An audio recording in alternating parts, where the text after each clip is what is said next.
In ICU for 45 days. My DIL stole our house and 770K life insurance payout. Then the door swung open. I wonder if silence has weight. Because the silence I came home to, it pressed on my chest heavier than the heart monitor ever did. I had just been discharged after 45 days in ICU. My hands were still trembling when I reached the front porch, but the welcome mat was gone. So was the mailbox with my name. And standing behind the door was my daughter-in-law, wearing my robe, holding my keys. She said the house had been reassigned, that I wasn't expecting this early. They didn't just take my home, they rewrote who I was. But what they didn't know is that not everything had been erased. Not yet. If you've ever felt invisible in the place you built with your own hands, subscribe. Because this story might help you remember that you still have a name. There's a certain kind of quiet you only get in an old house, the kind that hums beneath the floorboards and lingers in the curtains long after the windows have been shut. I had lived in that quiet for years, ever since my husband passed. We called the house the porch, not just because of its wide, creaky, wraparound porch with the view of Maple Hollow's gentle hills, but because every Saturday for nearly 2 decades we held something we called reading porch. We'd line up wooden chairs out front.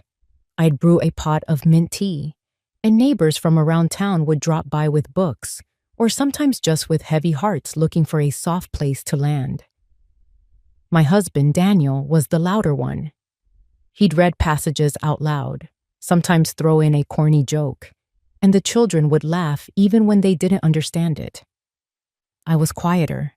I kept the tea warm and the blankets folded. I didn't need the spotlight. I just needed people to feel like they could breathe here. After Daniel passed, the chair stayed in the shed, and Saturdays grew quieter. I still made tea, still organized the library we built on the side of the house, with its warped shelves and mismatched labels. Folks stopped coming as often, but I didn't blame them. Life keeps rolling, even when your favorite place stands still. That fall, the leaves came down faster than I expected. They scattered like pages from a book you meant to finish but never quite did. I had been going through Daniel's things slowly, a little each day. I'd open a drawer, glance at an old notepad with his sketches, and close it again. I wasn't ready to let too much go at once. There was an order to the way we lived, a rhythm, and losing that rhythm had thrown me into a kind of stillness I couldn't name. The house creaked differently now. The hallway echoed more than it used to. I started sleeping in the reading room some nights, curled under the same quilt Daniel's mother gave us the first winter here. The couch was too short, but the shelves kept me company. Some nights I'd run my hand across the spines like they were old friends, one for every memory I couldn't carry out loud. Jared, my son, called less. Emily, his wife, didn't call at all. They used to come visit every other month. Jared would fix the railing on the back steps, and Emily would bring gluten-free muffins no one ever asked for. I didn't mind her, not in the beginning. She was sharp, driven, always tapping on her phone like the world would fall apart if she didn't answer fast enough. But somewhere along the way, her voice started sounding like a verdict instead of a conversation. That October, I remember raking the front yard alone. The sky was a low gray, not stormy, just tired. I had raked that yard with Daniel for 25 years. This time, the pile grew slow. I had to sit down every few minutes and catch my breath. The rake felt heavier than it used to. Inside, the kitchen smelled like cinnamon and old wood.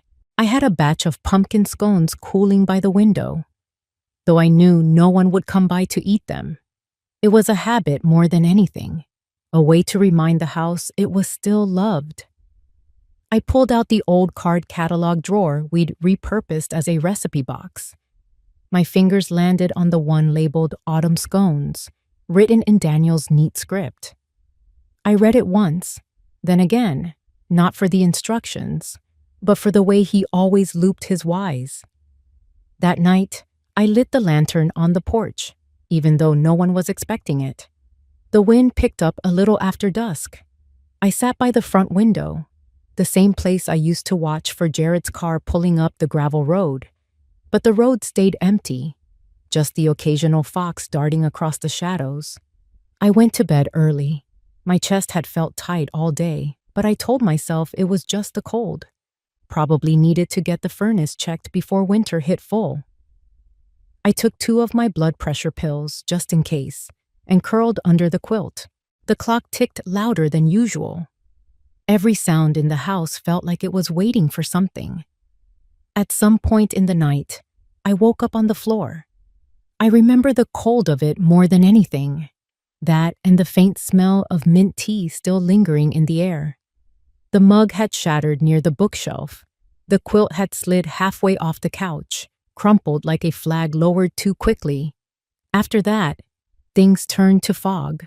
They told me later it was a cardiac event, that I had been found by a neighbor doing their morning walk, that I had been in the ICU for 45 days. I didn't remember the hospital room, just flashes, nurses adjusting tubes, a clock ticking with no numbers, a hand once holding mine, or maybe I dreamed it. When I came fully, it was quiet, not the comforting kind of quiet, the kind that waits too long before answering. There was a folded note on the side table. Call Jared when ready. No flowers, no family photo, just that. My hands ached as I sat up. The hospital blanket scratched like regret.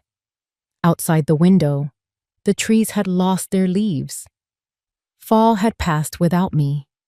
No one had written it down. No one had saved a page. And in that silence, something shifted. Not in anger, not yet, but in the way I saw the world. And in the way I suspected the world now saw me. Not as someone who had built something worth preserving, but as someone whose name was written in pencil, easier to erase than to remember. I closed my eyes and whispered one thing to myself. I'm still here, and they don't know that yet. Not really. And that might be the first sentence of a story they didn't plan for. The ride home didn't feel like home at all. The nurse who wheeled me out to the waiting car was kind enough. Her name was Lorna, I think. She gave me a little nod as she shut the door and tapped the roof gently. But the driver wasn't Jared. Wasn't anyone I knew. Just a silent man in a black cap who kept his eyes on the road and his hands at 10 and 2. The sky was heavy with clouds, the kind that sit just above the treetops like they're listening in. The highway stretched longer than I remembered. And when we turned onto the gravel road that led to the house, I didn't feel the usual flutter in my chest. Only the dull weight of knowing something had shifted. The mailbox was different. It wasn't rusted blue with my initials anymore. It was sleek, black, and modern. And where it once read L. Whitcomb in Daniel's neat stenciling, it now said Wren Family Retreat. The driver didn't say a word as he helped me out, just set my bag by the door and drove off. I stood there a long moment, my cane digging into the porch wood, my knees stiff from weeks in bed. I reached for the handle. The door opened before I touched it. Emily, hair pulled back tight. Nails are perfect. Wearing my old shawl from the reading room. She didn't look surprised to see me, just annoyed. Like I'd shown up early to a dinner party she hadn't finished setting the table for. You weren't supposed to be discharged until next week. That's what she said. Flat tone. No welcome back. No. Are you all right? Behind her, the house looked different. Too clean. Sterile even. Like someone had scrubbed all the memory out of it. The wall where Daniel's portrait used to hang was bare. The rug I spent years patching was gone. Even the smell had changed. No mint tea, no old wood, just something floral and cold, like a staged hotel lobby. I stepped inside without waiting for permission. The hardwood clicked under my shoes. Every step echoed more than it should have. Emily trailed behind me like a hostess guiding a guest. That's when it hit me. That's exactly how she saw me. A guest. Temporary. Disposable. I asked where Jared was. She said he had a call. Something about investors. Then offered to make me tea, her voice tight like a stretched thread. I declined. My throat already felt like sandpaper. I asked which room I should take. Emily paused. Her smile was polite and painful. We converted your bedroom. It's now the wellness meditation suite. But there's a space cleared in the back storage room. Just until we figure out a better setup. She walked ahead like it was nothing. The storage room. Once Daniel's office, then later the pantry when we extended the kitchen. Now it held 2 plastic bins, a cot, and the faint smell of lemon cleaner. One window nailed shut, one bare bulb overhead, and a folding tray table with a single rolled towel. The bed creaked as I sat down. My suitcase leaned against the wall like it didn't want to stay either. I didn't speak. Neither did she. Emily stood in the doorway a moment, maybe waiting for me to protest. I didn't. She nodded once and left. I stayed in that room for 2 hours before I stood again. My legs were trembling, but I needed to move. Needed to see. I stepped out and moved slowly down the hallway. The paintings were gone. The mirror with the frame Daniel built from barnwood had been replaced with something circular and gold. Stylish, sure, but it's cold, soulless. In the living room, the bookshelves had been emptied, replaced with stacks of branded brochures. Welcome to Wren Family Retreat, a sanctuary for healing, restoration, and intentional living. There was a price list, a map of yoga classes, a curated menu of herbal elixirs, and beneath all that, I saw it. The deed, or rather, a copy of it, framed, on the wall where the portrait used to be. Ownership, Wren Holdings, LLC. I turned slowly, my heart beating harder than it had in weeks. This wasn't just a new look. This wasn't a redesign. They had changed everything, and I slept through it. In the kitchen, I opened the drawer where we used to keep the bills. Empty. The cabinet that held Daniel's papers was locked. The key was gone. I shuffled back toward the hallway, passing the guest ledger on the counter. Names I didn't recognize. A note from someone thanking Emily and Jared for a transformative experience. My name wasn't mentioned. Back in the storage room, I sat on the cot and stared at the wall. My hands were shaking, not from the illness now, but from something deeper. From the weight of knowing I had been erased, not forgotten. That would have been kinder. Erased. I reached into my bag for the notebook, the one I always kept with me. But even that was gone, swapped, somehow, for a spiral notepad with retreat notes and a yoga schedule inside. It had a sticker on the cover. Be still. Breathe. I wanted to laugh, but all that came out was the quiet sound of paper crumpling as I pressed the pad flat against my lap. That night, no one checked on me. No tray of dinner. No soft knock on the door. Just silence. I lay down, eyes wide open, staring at the flickering bulb above. The ceiling crack I used to trace with my eyes while Daniel read to me was gone now. Painted over. Clean. They wanted me invisible. They thought I wouldn't notice. They thought I'd just fade into the wallpaper. But I remembered everything. And in that darkness, I began to catalog the missing pieces.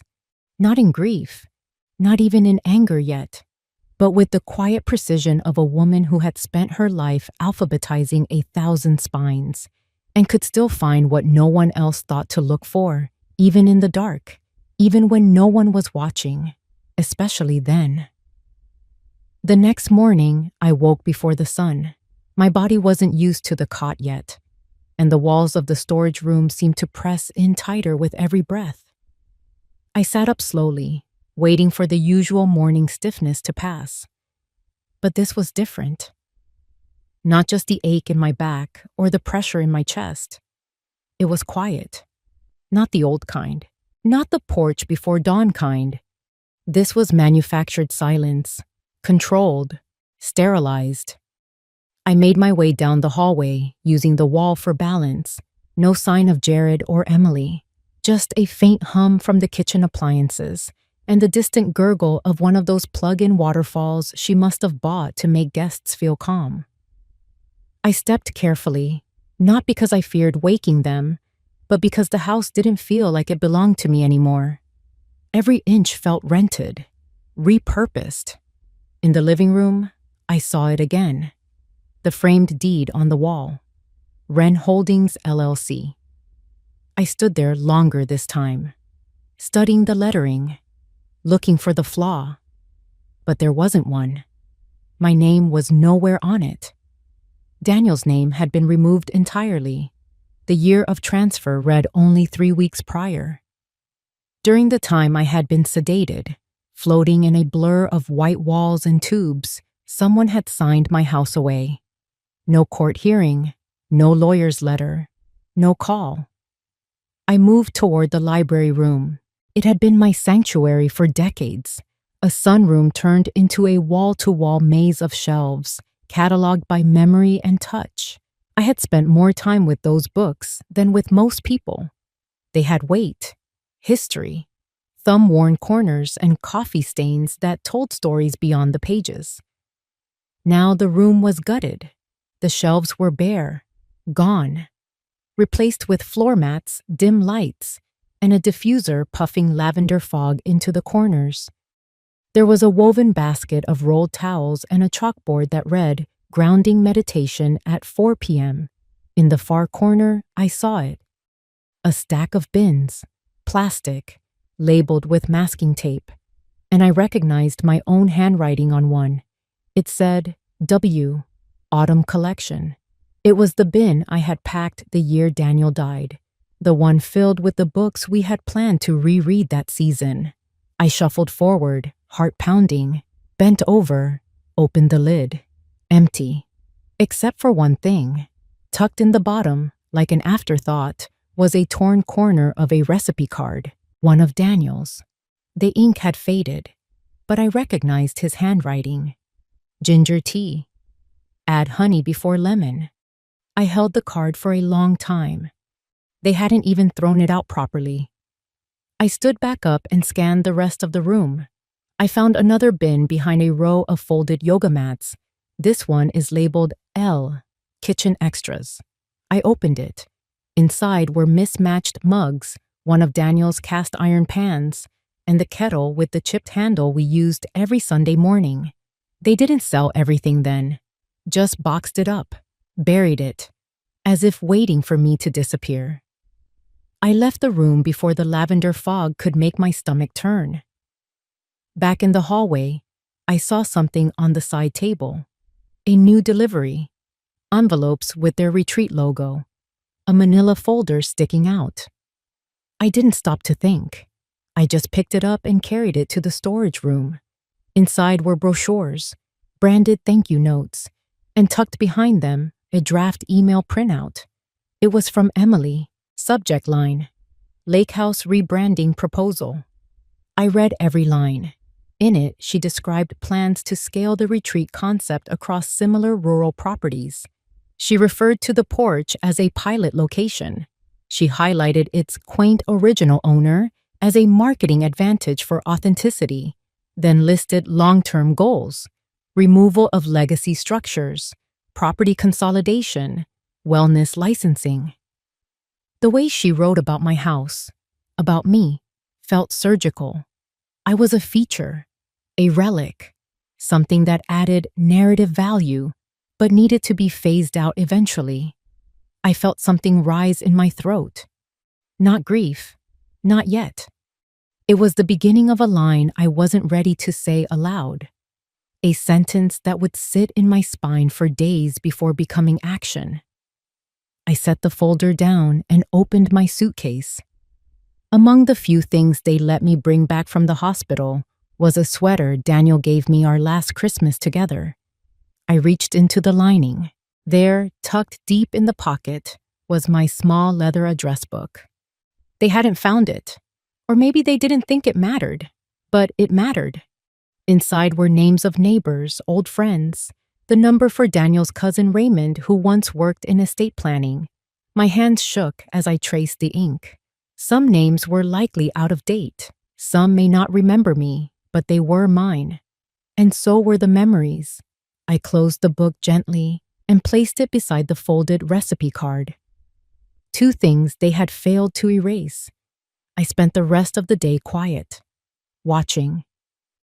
Emily bustled through the house, giving a tour to two women in athletic wear. They giggled at the reading room, called it adorable, and asked if it came with sound bath sessions. Jared appeared around lunch, took a call outside, and disappeared again. No one knocked on my door. No one asked if I needed anything. But I didn't need comfort. Not now. What I needed was clarity, and I was starting to find it in the places they forgot to hide. That night, I lay in the cot and stared at the ceiling. I didn't cry, not even when the lights flickered, and I remembered the way Daniel used to change the bulbs before they dimmed. I just whispered 3 words. They moved fast. And I'm moving slower, but I'm still moving. They won't see it coming. Not yet. But they will. The afternoon sun spilled into the back corner of the garden where the old brick path met the rosemary bush. I hadn't been out there in months. My steps were slower than they used to be, and the cane sank a little into the soft soil. But I needed air, real air, not lavender fog and filtered silence, just birds, wind, and dirt. The rosemary had grown wild, sprawling over the walkway like it had been waiting for someone to brush it back into place. I touched a branch, felt the oils cling to my fingertips. It reminded me of Sunday roast, of Daniel leaning over the stove, sleeves rolled up, humming something out of tune. They hadn't pulled it out yet. I followed the path to the shed, a squat wooden structure we used for tools and holiday decorations. The lock was new, a keypad now, not the old brass latch. I stood there a moment, pretending I was just out for a stroll, pretending I wasn't remembering the day Jared helped install that keypad last fall. He had used my birthday as the code. I typed it in. The door opened. The air inside was stale but familiar. The dust hadn't been wiped. They must have forgotten this corner of the property. Or maybe Emily didn't see value in garden sheds. I stepped inside, careful not to disturb anything yet. Stacks of boxes lined the walls, some labeled, some not. I recognized the handwriting on one, winter linens. That was mine. And another, old frames. I opened it slowly. Inside were the picture frames that used to line our hallway. Photos from Maine, Oregon, that road trip through Utah, where we ran out of gas and ended up in a tiny diner that served cherry pie so sour Daniel nearly choked. Each frame had been wrapped in newspaper, neatly tucked away, out of sight, out of memory. At the bottom of the box, beneath a broken glass panel, was a sealed envelope, yellowed, no stamp, just a name, written in ink that had bled a little from time. To Lois, my name. I sat on the wooden stool beside the garden tools and opened it with hands that felt too large, too clumsy. Inside was a letter.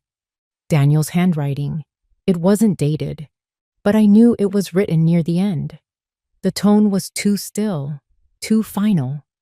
He wrote about the insurance policy, how he had changed the beneficiary back to me after a brief lapse when Jared convinced him otherwise. He apologized for not telling me sooner, said he had worried it would cause another argument, and he didn't want our last months clouded by more tension. But he had done it. He had filed the forms, updated the documents, and even included a photocopy of the confirmation page. Folded behind the letter, I held it up to the light. There it was. Daniel Whitcomb, policy number 774203B. Primary beneficiary, Lois Whitcomb. Signed, time-stamped. I read it twice, then a third time. I ran my fingers along the crease where the paper had been folded for so long. It was real. And it meant that if the payout had gone to Emily, as the emails in her file suggested, then something had gone very wrong, or very right, depending on who you were. I looked around the shed. Beside the box of frames was another bin labeled financials. I pulled it closer, opened the lid. Inside were folders, tax returns, old bank statements, mortgage payoffs, all organized in the way Daniel liked. Rubber bands, tabs, and paper clips exactly where they should be. I took out the most recent binder, opened it to the back pocket. Another envelope. This one was addressed to Raymond Keller, Daniel's cousin, the estate lawyer. The envelope was unsealed, and inside was a printed summary of the trust updates Daniel had wanted to file. Notes in the margins. His handwriting again. Outlines of how the house would stay in my name unless a formal transfer was agreed upon by both spouses. He had signed it, but never mailed it. It had a sticky note attached. Lois, talk to Ray if I don't get to this. He's discreet. I stay very still. In less than 20 minutes, the shed had given me more truth than the house had in 3 weeks. I tucked the letter, the insurance form, and the trust summary into my coat pocket, zipped it shut, stood carefully. My knees were trembling, but I wasn't afraid of falling. I was afraid of forgetting, and now I wouldn't. I made my way back toward the house, pausing only to pluck a small branch of rosemary, just something to hold in my hand, something that reminded me who I was before Emily's smile turned the air cold. Inside, the retreat was quiet. Probably nap hour or breath work. I didn't care. I went straight to the storage room and locked the door from inside, laid out the documents on the cot like puzzle pieces. I took photos with the disposable phone I had hidden in the lining of my suitcase. I had slipped it on the day I left the hospital, just in case. And now, just in case. I called the number in the address book, Raymond Keller. It rang 4 times. Then I went to voicemail. I didn't leave a message. Not yet. I wasn't ready to speak, but I was ready to plan. That night, I opened the window a crack. Let the air in. Let the sound of the crickets dull the silence of the walls. I placed the rosemary branch on the windowsill, a marker for what I still had, what they hadn't taken. Not yet. Not ever. The next morning, the sky looked like it had forgotten how to be blue. A thick gray hung low, muting everything in sight. I waited until the house was still, until I heard the sound of Emily's SUV rumbling out of the gravel drive and fading toward town. She had taken a yoga group to the lake, probably for photos and breathing rituals.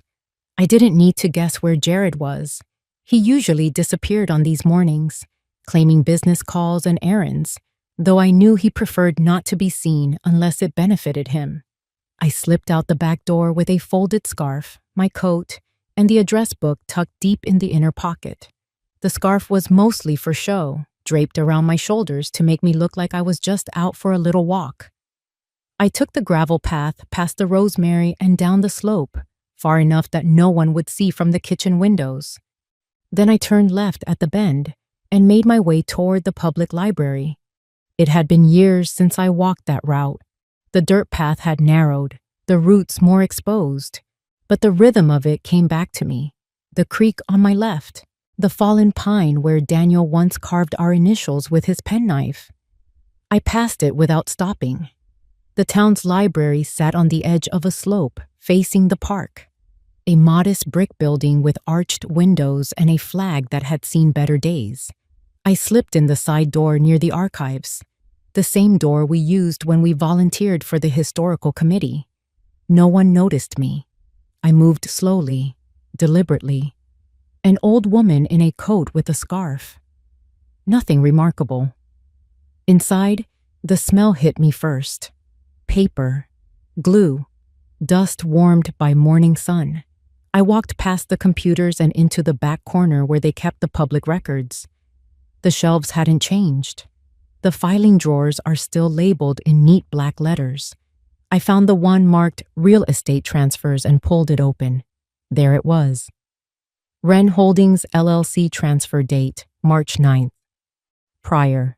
Owner, Lois Whitcomb. Executor, Jared Whitcomb, acting agent. Witness, Emily Lake Whitcomb. I stared at it for a long time. My name, lined through like an expired coupon. It didn't mention Daniel's name. No co-signature. Just mine, printed in a way that didn't feel like mine. There was no way I had signed anything on March 9th. I was in a hospital bed, unconscious, with a tube in my throat.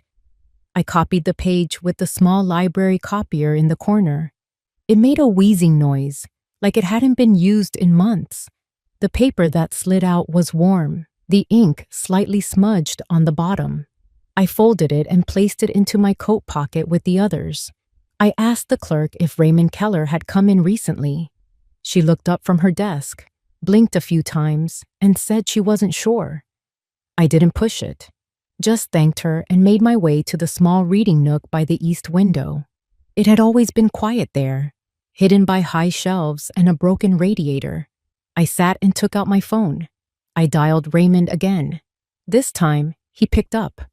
There was a moment of silence after I said my name, a pause that told me he hadn't forgotten me, even after all these years. He asked where I was, and I told him. He arrived 20 minutes later, still wearing his courthouse badge and carrying a brown leather briefcase like he had since the 90s. He looked older, a little hunched, but sharp. His eyes scanned my face. Then the envelope I held out to him. I handed him everything.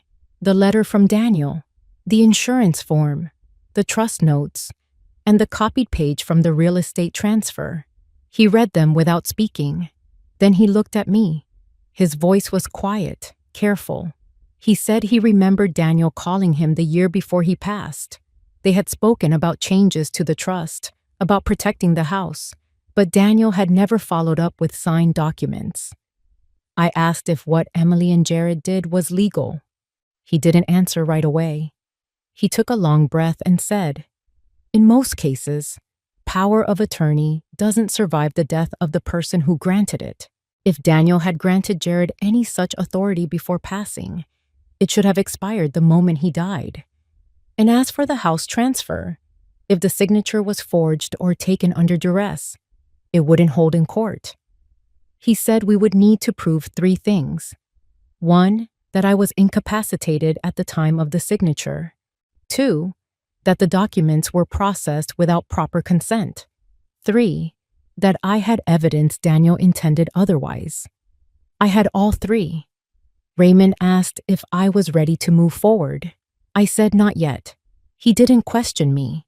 Instead, he placed the documents into a folder, labeled it with his initials, and promised to begin quiet checks on the transfer filings.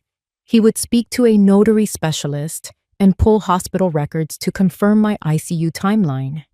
He told me he wouldn't file anything official until I said so.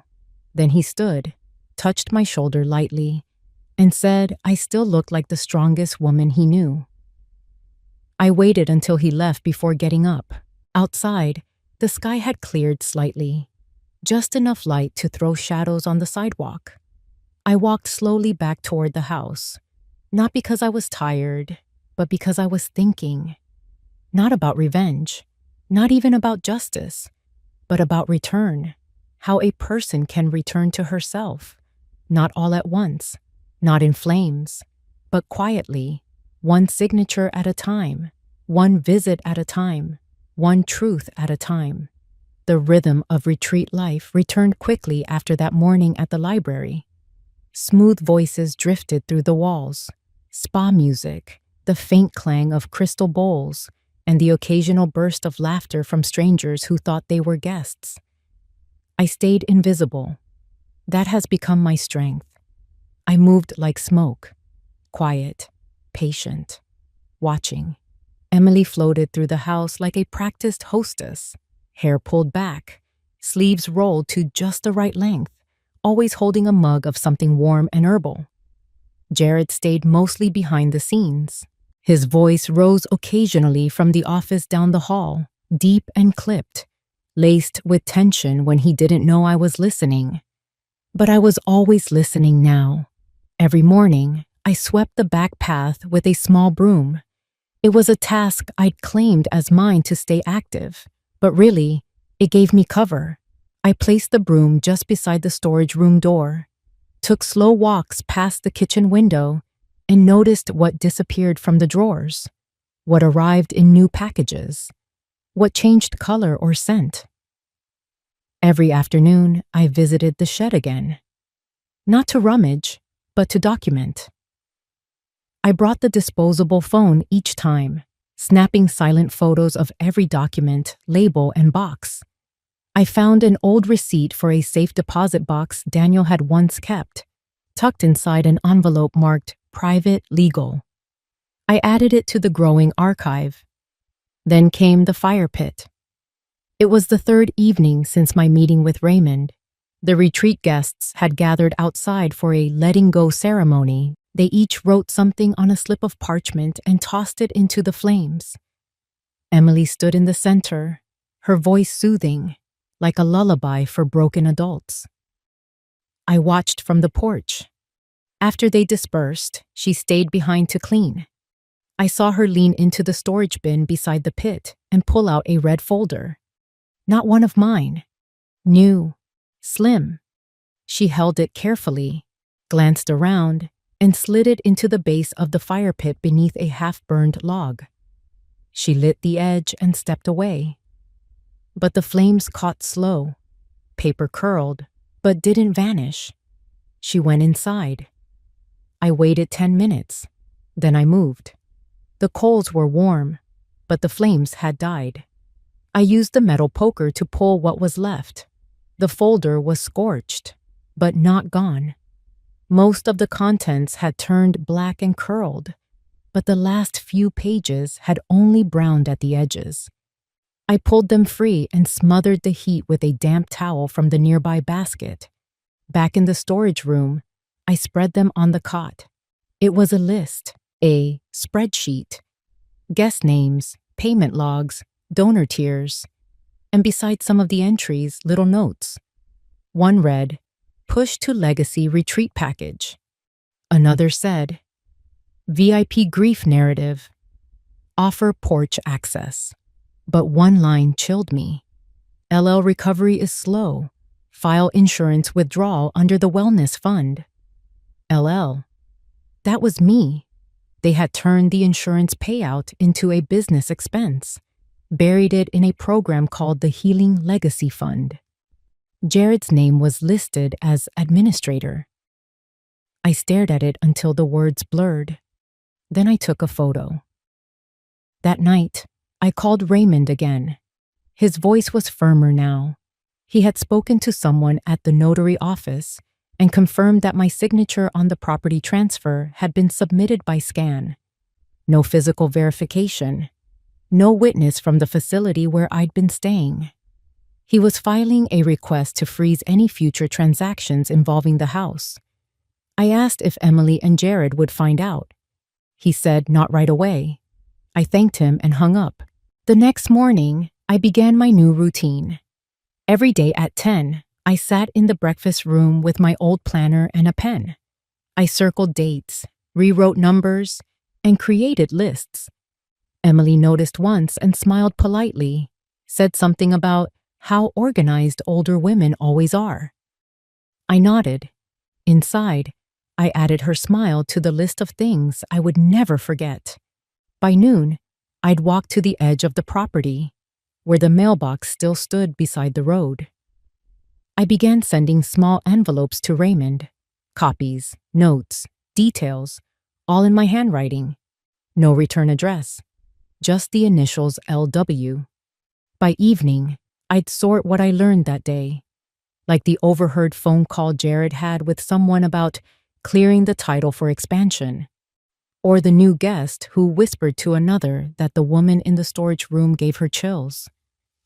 That night, I slept with the red folder beneath the cot, like a child with a secret.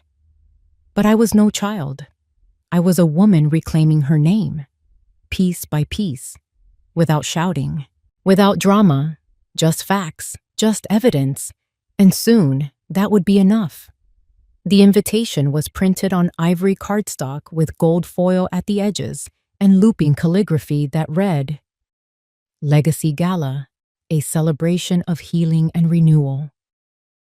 Emily placed one on every pillow in the guest rooms, on the kitchen counter, even beside my folded blanket in the storage room.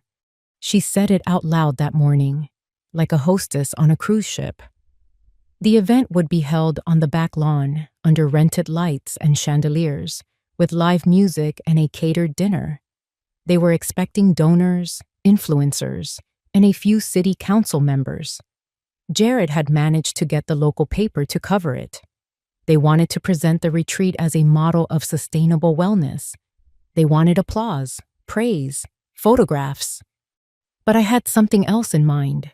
That week, the house became a flurry of movement. Tables arrived. Florists came to measure spaces. A rental truck delivered white chairs, linen drapes, and bamboo lanterns. Emily had a clipboard again. Jared paced the hallway more than usual.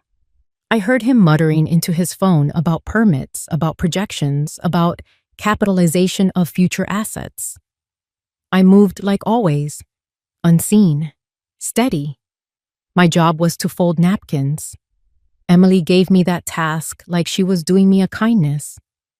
I sat at the breakfast nook and folded until my fingers ached, until I had memorized the names of every guest printed on the seating chart left unattended on the kitchen table.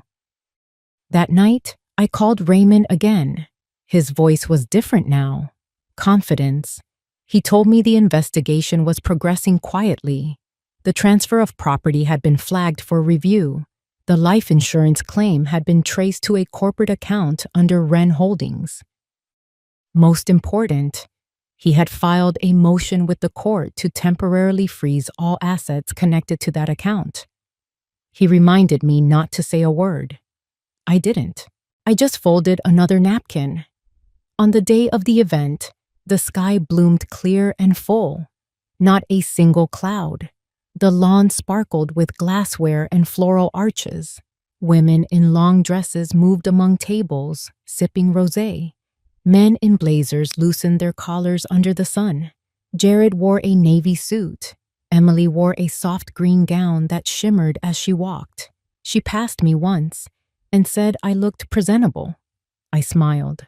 I wore a navy blouse with black slacks. I pinned my hair back. Simple, neutral, like a shadow. When the music started, Emily took the stage. She thanked the guests, spoke of healing, of transformation, of resilience. She told the story of how the house had come to them after a family loss, how they had chosen to build something from grief, something beautiful. Her voice cracked on cue. There was a small round of applause. Then Jared spoke. He didn't mention me, not once. He mentioned their investors, their mission, their future plans. He announced a new expansion wing for long-term wellness residents. The crowd clapped louder for that. I stood behind the trellis near the dessert table. I didn't need to be seen, because I had already been heard. 3 days ago, I mailed a sealed packet to the journalist from the local paper who would attend the event. Inside, a notarized letter from Raymond, evidence of the property transfer during my ICU stay, documentation of the life insurance policy Daniel had set aside, the spreadsheet from the red folder, and a letter from me. It was brief. It explained what the house had meant to me, what it still meant. That evening, I saw the journalist standing by the bar. She held the envelope in her bag. She watched Jared like someone watching a man hold stolen silver. I turned away and walked toward the lake. From the edge of the dock, the lights from the lawn glittered on the water. The laughter behind me sounded distant, hollow, like a performance winding down. I stayed there for a long while. When I returned to the house, I found something on my cot. An envelope. Inside was a brochure mock-up. The new expansion. On the cover, a photo of the house. But my name was gone. No mention of the Whitcombs. No history. Just branding. Just a logo. I folded it once, then again, and placed it under the cot. That night, the guests danced under paper lanterns. Emily twirled barefoot. Jared laughed too loudly. The journalist stood quietly near the edge, not taking notes, just watching. And I watched her, because I knew what would come next. They thought this was a celebration. They didn't know it was a countdown. 2 mornings after the gala, I sat on the back porch, the sun barely touching the tops of the pine trees. There was a chill in the air that hadn't been there the week before. It felt like something had shifted. Quietly. Permanently. Emily had started the day in a rush. I heard her on the phone before the coffee finished brewing. Her voice, sharp and confused, echoed down the hallway. Something about a bank delay. A missing approval. Then Jared's voice followed, low and tense, the way it used to get when he didn't want me to hear his fear. But I wasn't behind the door anymore. I was right there in the walls. I was the silence between their words. Later that morning, a letter arrived. It was addressed to Wren Holdings, LLC. Jared opened it at the kitchen counter, his back to me. I saw the lines stiffen in his neck. He read it 3 times before tossing it into the sink. No one spoke.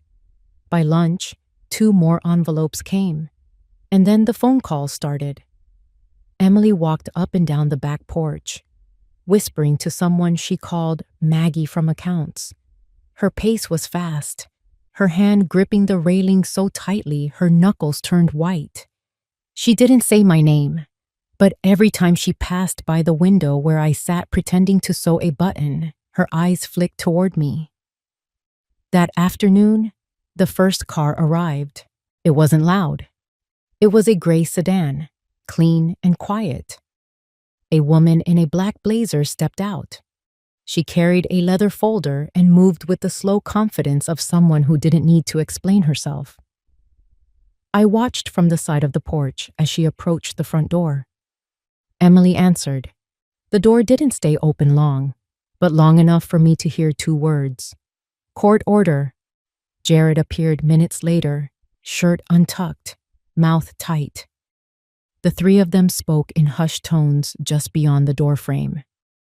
I couldn't make out everything, but I heard the word freeze. I heard pending investigation. I heard full audit. Then I heard silence. They didn't come looking for me, but they didn't need to. By the next morning, half the scheduled guests had canceled their upcoming retreats. One of the donors requested a full refund.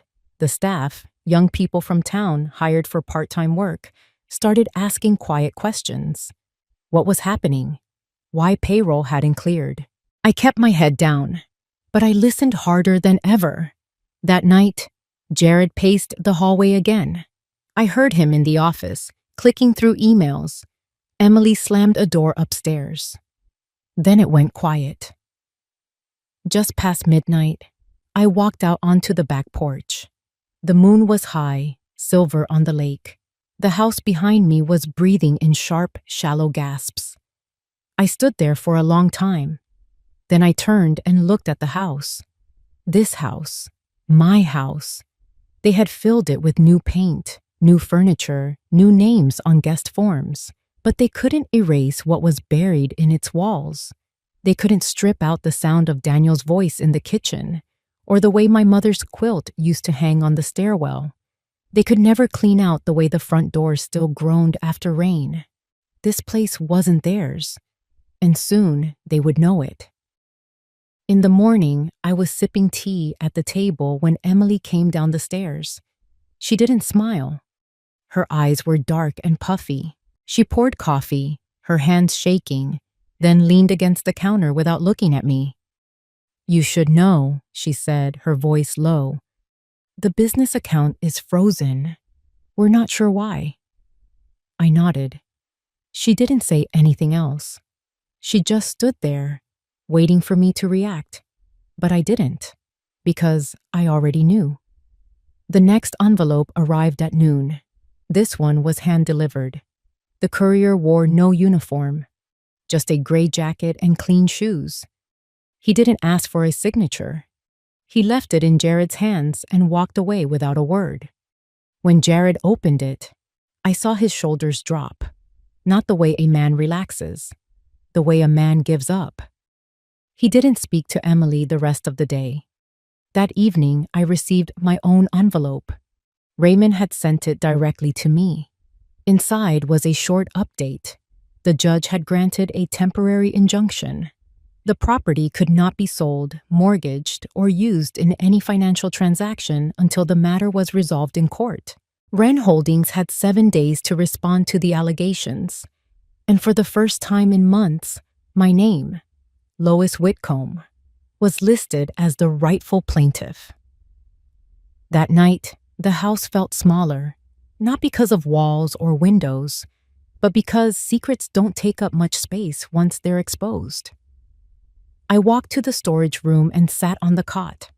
I looked around at the boxes, the folded towels, the single lamp that always hummed when it got too warm. I reached into the small drawer beside me and pulled out the red folder.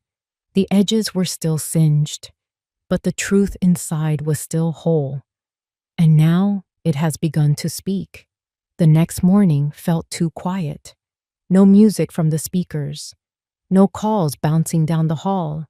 No footsteps from Emily's heels pacing across the hardwood. Just the hum of the refrigerator and the birds outside, steady and distant. I sat at the kitchen table with a warm mug between my hands. Not coffee, just ginger tea. Simple, soothing. I hadn't touched coffee since Daniel passed. Somehow the smell no longer comforted me. Across from me, the empty chair Jared once filled as a boy looked heavier than usual. I could still see him there. 10 years old, swinging his legs under the table, telling me about a paper he wrote for class. His voice was full of dreams then. He wanted to be a forest ranger. Said he liked quiet places. Now the quiet had returned, but it didn't suit him anymore. He walked into the kitchen mid-morning. His shirt was wrinkled, the collar slightly askew. His beard is unshaved. He looked older than I remembered. Or maybe he just looked like someone whose mask no longer fit. He poured himself a glass of water and leaned against the counter. For a moment, neither of us spoke. Then he sat across from me. He folded his hands. I didn't offer anything. Not sympathy, not warmth, not even anger. He broke first. They said the house is in question now. I nodded. They said the life insurance might be misappropriated. I didn't answer. I don't know what Emily was thinking. That one stung, not because of what he said, but because I knew he believed it. Blaming her was easier, safer. It let him stay halfway decent in his own mind. I could see the flicker of guilt, yes, but buried beneath layers of practiced detachment. I just wanted to build something people would respect. He was still trying to frame it as vision, as an effort, not theft. I thought you'd be proud, he added. That broke something in me, not because I wasn't proud, but because I finally realized he truly didn't understand what pride looked like. He thought it came with applause, articles, gala lights, not quiet dignity, not sleeping on a cot and watching your mother fold napkins for a business built on her own erased life. I set down my mug. You made your choices, I said. And now the truth is making its way back. He looked down at the table, tracing a groove in the wood with his thumb. The same groove Daniel once carved by accident when assembling a school project with Jared. She said we had no choice. The insurance payout would take too long to process in your name. She said we'd make it right once the center took off. That part didn't surprise me. Emily was always strategic. She had a way of tying ethics into knots until they looked like noble plans. "But you signed the papers," I said. He nodded, slowly. "I was in the hospital. I couldn't speak for myself. You took advantage of that." His eyes lifted toward mine. "You're still my mother." That was true, and still is, but it doesn't change what's been done. There was a long pause. "I'm not going to fight you," he said. I tilted my head slightly. "I know the money's frozen. I know the center's reputation is ruined. I know it won't survive this." His voice cracked then, just slightly. A boy again, trying to explain a broken vase before I saw the pieces. "I came here today to give you the documents," he said, reaching into a folder on the chair beside him. He slid the papers across the table. "Transfer of title." His signature was already scrawled in black ink. "You'll need to file this officially," he said. "Raymond can help." I didn't reach for it yet, because I needed to say something first. "Jared, I raised you with everything I had.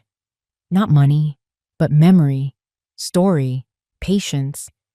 And you took all of that and used it to rewrite me." His mouth parted like he might interrupt, but he didn't. "You didn't just erase me from a deed. You erased me from the story of this place. And worse, you replaced me with a version of yourself that never had to apologize." He looked down again. "I'm not angry," I said, surprising even myself. "Anger is for people who want something back. I don't. I have everything I need now." The truth had returned. On paper, in silence, in the way he couldn't look me in the eye anymore.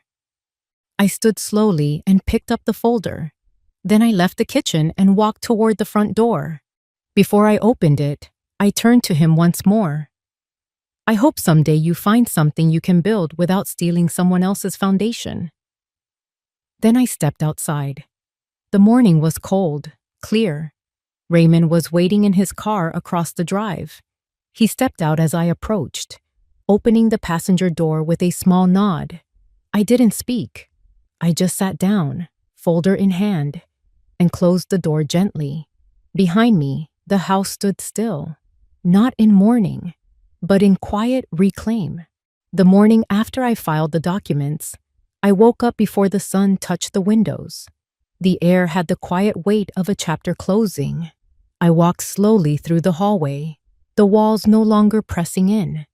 The silence in the house felt different now, not like a warning, more like a breath.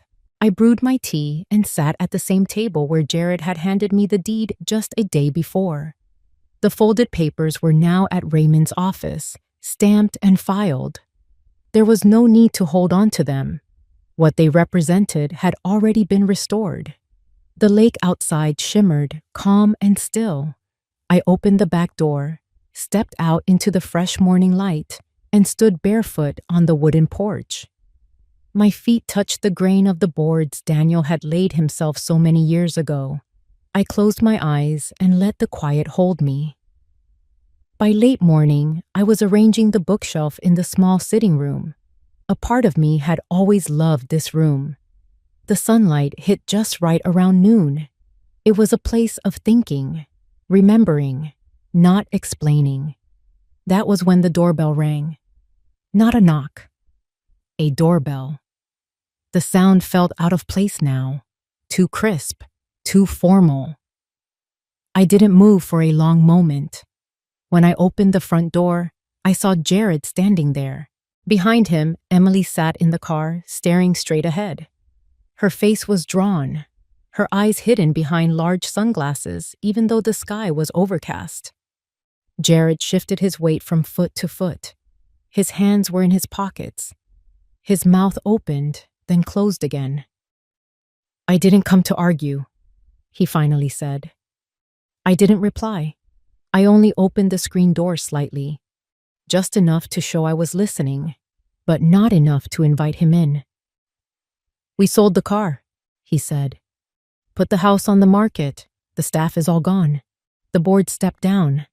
He looked past me into the hallway. I thought maybe we could talk.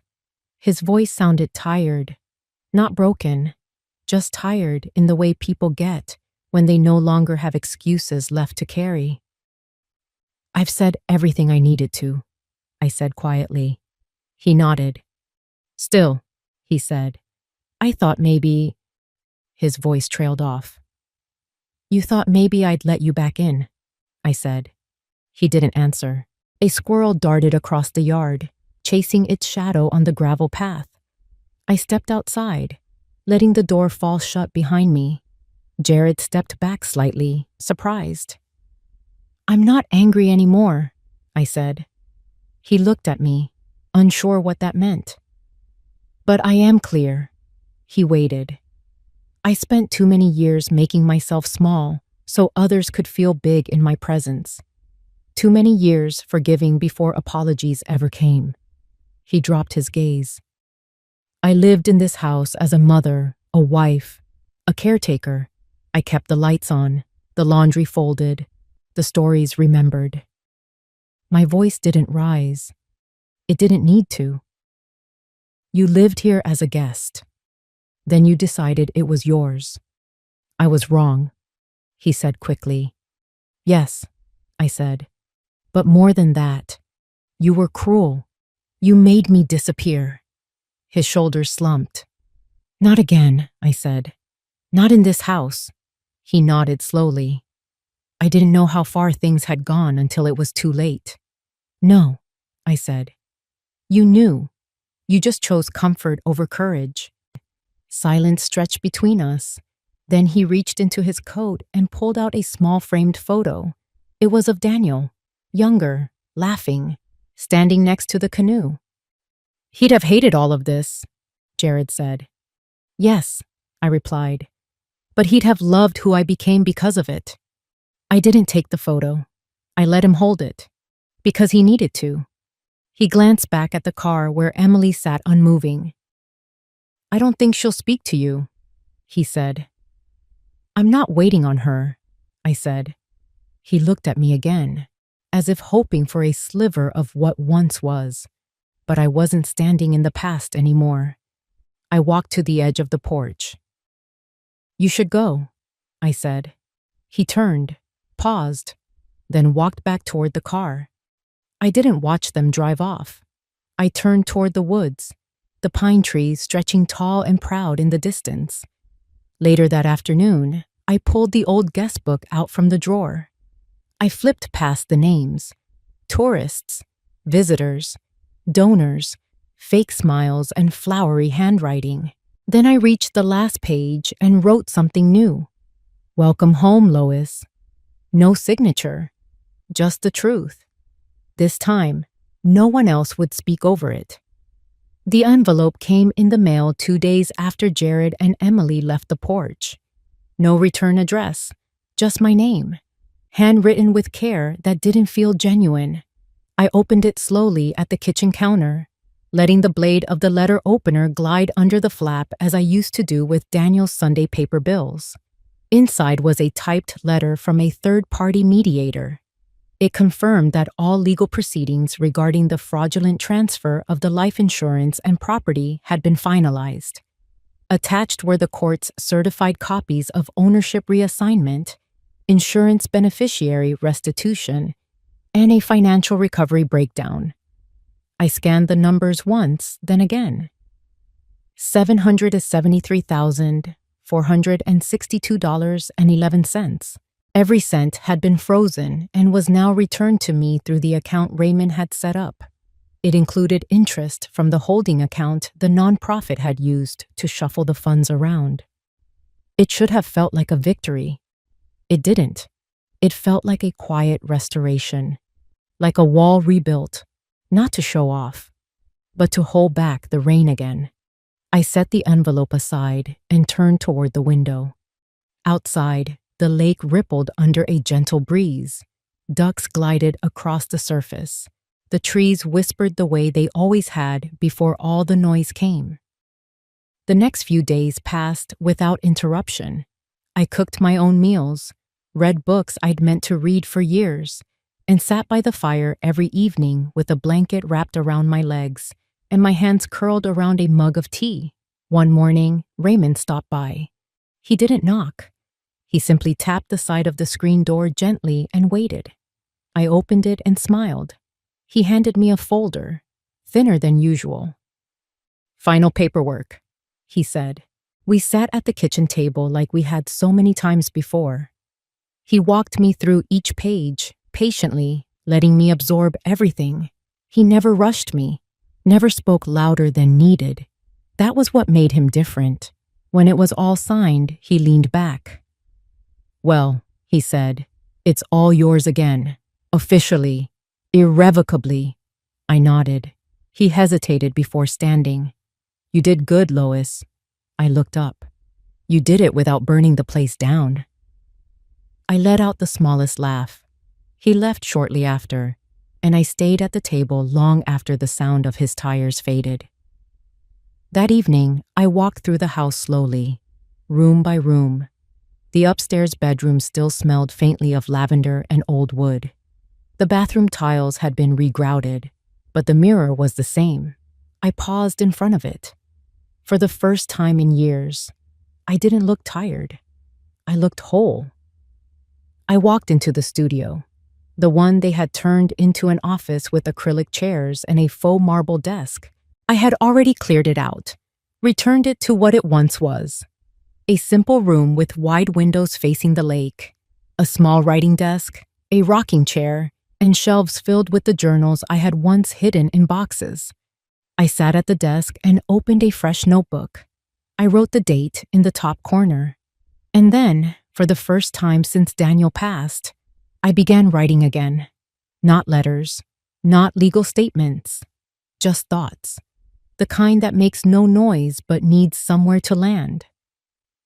Later that week, I took a walk through town. The whispers were still there, of course. People loved to talk, especially when money and scandal had been involved. But I no longer felt the weight of their words. At the diner, Marie poured my coffee and didn't ask about anything. She just refilled my cup before it was empty, like always. It was enough. I returned home in the early evening, the sky blushing orange over the horizon. I stood outside for a long moment before stepping in. The house greeted me like a place never meant to be left behind. Inside, I placed a small photograph on the mantel. One of me and Daniel, younger, standing beside the canoe with mud on our boots. We were laughing, not posing, no plaques, no press, just a quiet life built with tired hands and honest days. The money was back. The house was mine. The nonprofit had dissolved. The papers said so. But what mattered most, what I had reclaimed fully, wasn't on any deed or bank statement. It was the right to live without erasure, to exist without needing permission, and to know, finally, that silence had never meant weakness. It had meant waiting. And now the wait is over. I took the canoe out on a Thursday morning. The sky was the kind of blue that didn't need to be noticed. It just was. I wore Daniel's old flannel jacket, the one I had almost thrown away twice but never could. The lake was still. No wind, no voices, only the steady rhythm of the oar cutting through the water. I didn't go far. Just enough to let the house grow smaller behind me. Just enough to remember that, for so long, I'd felt like a guest in my own life. Now I sat at the center of it.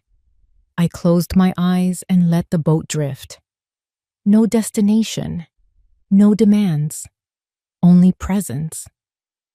I thought of all the times I had swallowed words to keep the peace, of the rooms I had left quietly when my name was used carelessly, of the meals I had cooked for people who never said thank you, of the years I spent thinking my silence was love. But silence is only love if it's chosen freely. Mine had been expected, assumed, taken. Not anymore. When I returned to shore, I sat on the dock for a long while. My feet dangled above the water like they did when I was a girl.